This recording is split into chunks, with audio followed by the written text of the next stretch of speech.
Hey, welcome to Stuff I Picked Up. I'm Rob. I'm your host for this stream that kind of focuses on vinyl collecting, but it's not exclusive to vinyl collecting either. If you're a moderate fan of the format, come on in. If you maybe are a fan of some of the artists that we cover, either or, post a comment in the comment section. Give me some feedback. I'd love to start some dialogue here.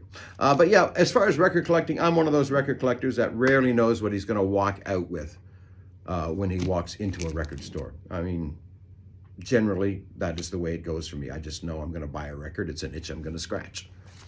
There are exceptions, of course. The new Cure album, I wanted to hear that. And there was a bit of a buzz around it. So I said, yeah, but it took me a few times to actually land a copy of that one. But yeah, primarily I'm an open slate when I go into a record store. And that's a great way to discover new music. And here are some titles that we picked up this past weekend over a couple of stops. That would be Backstreet Records in Fredericton, I guess now known as Backstreet Taz, purchased by the Taz Group in Halifax. And also went down to Moncton on Saturday, and while there, popped into Spin-It Records for a quick flip as well. So yeah, these are records that we picked up from those two stops. So here we go. First up, Ian and Sylvia's Great Speckled Bird. This is the second album by this group. Ian and Sylvia actually put out a lot of records under that name as a husband and wife folk duo throughout the 60s. But towards the latter part of the 60s and into the early 70s, they started to form more of a solid band and incorporate country and rock elements to it. And with that, you have the forerunners to country rock, which was huge in the 70s. These guys are kind of given a lot of credit as being on the ground floor of that whole movement. It's a pretty good album. They only made two under the name Great Speckled Bird, but this one is notable for the lead guitar credit going to David Wilcox. I love David Wilcox's guitar playing. I think he's a real Canadian treasure. He had a great solo career through the late 70s, throughout the 80s. A very innovative player, a very fun player to watch, but very neat to hear him in this context. So that alone was worth $6.99. Next up, let's flip it around and give you the right side up and the front cover. How about that? Tom Waits' Nighthawks at the Diner. This is a 1975 Canadian pressing, an original, very nice. As far as Tom Waits, this is his third album. The first two were kind of establishing him as a singer-songwriter, and a very good one at that. The only question remained was how good of an entertainer was he? And this is a live album. That kind of answers all those questions. He's a very good entertainer. As far as, a performer, he almost at times takes on a master of ceremonies role here. The intros to the songs, or the talk between the songs, are often as entertaining as the music itself, and the music is very entertaining. And this is a real intimate room, and Tom just has them eating out of his hand. He's good this night.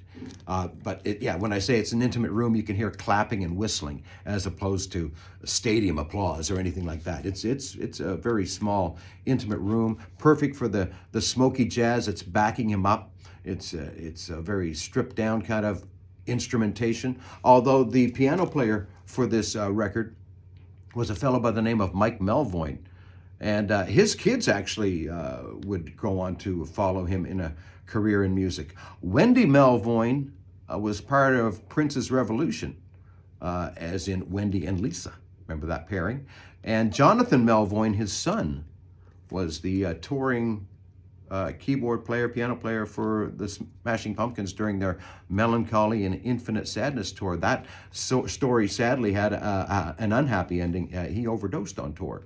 But yeah, his dad, Mike Melvoin, is the piano player on this. Very effective. To kind of illustrate what I was talking about between songs, look at the track listings. You see a lot of intros there, and they're timed, almost like they're other tracks.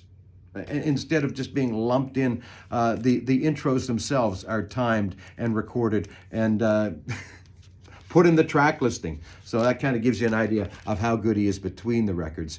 And this definitely answered all questions on what kind of entertainer Tom Waits was. He's an excellent entertainer. Anyway, Nighthawks at the Diner. Good grab. Okay, here we go. This is Soundgarden's Screaming Life and FOP EP, bundled together in one package by Music on Vinyl. This came out in 2013, I believe. Probably the first time it was on vinyl since the late 80s when both of these releases first came out. This is early Soundgarden. This is prior to, Bad Motorfinger and stuff like that, where they became such a powerhouse in the 90s. You can see that sound starting to gel here, especially with Chris Cornell, the lead vocalist. He still has the, of course, ability to hit those amazing wails, which he could. But you get a sense that around this point, he's just realizing that he can do that and figuring out where he can go with his voice. But yeah, it's a neat early look at Soundgarden and highly recommended. This was used, so it was priced right, so I grabbed it. So yeah, Soundgarden. Now that's it for Backstreet Taz. From there, we went down to Moncton. And while there, we stopped into Spin It Records. And first up, I grabbed one of these. It's a Bowie Pinup picture disc. So I'll give you a little slide out there. Yeah. Nice little grab. I had this prior, but I went to play it a couple of months ago. And when I took it off my shelf, it was all warped. It was in terrible shape. So I thought, I got to replace that. I don't know what happened to it. But, or how long it had been that way. It had been a while since I reached for pinups. But I knew I had to replace it because I pride myself on my 70s Bowie collection. So anyway, a lot of people question how good Picture Disc sounds. This one sounds great. As far as an album goes, it's Bowie kind of paying homage to the groups that influenced him throughout the 60s, like The Who, The Kinks, The Pretty Things, Pink Floyd. It's a neat look into the music that inspired him early on. Now, as far as making this album, the air apparently was a little tense in the studio. Just a few days prior, David Bowie basically dissolved the Spiders from Mars on stage with the announcement that he was retiring. But a couple of weeks later, he had to corral up 2/3 of the Spiders, Mick Ronson and Trevor Bolder, and get them back into the studio to make this. And apparently reports say that it was a little tense. And the last time that Bowie would work with Mick Ronson would be this record right here. Sad, because they were great together. Next up, we have Etta James. A couple of months ago, I saw the Cadillac Records movie. I was blown away by Beyonce's version of I'd Rather Go Blind. I wanted to find the original Etta James version of that. And I found that and much more on this 2 LP collection called Collected. It's a best of. It came out in 2019, but it really does cover her career from the 50s right up until 2011, shortly before she passed away. And let's see, of course, I'd Rather Go Blind is on there, so I'm happy about that. But At Last, every record collection should have a copy of At Last. And this actually has a couple of cool covers on it that you wouldn't expect from Etta James. She covers Alice Cooper's Only Women Bleed, which when you consider what that song is about, it's perfect that it has a woman's voice. And possibly that song would be best served always sung by a woman. And Etta does a great job on it, as she does with the Stones' Miss You, which is, as far as the Stones single goes, one of my least favorite. But she really hits it out of the park. And finally, now one of the fun things about collecting records in the last few years is my wife Krista has gotten in on it, and her contributions to our collection have been immense, and she sometimes grabs some great stuff. She did this weekend, that's for sure. She grabbed this one. It's Billie Holiday's Rare West Coast recordings.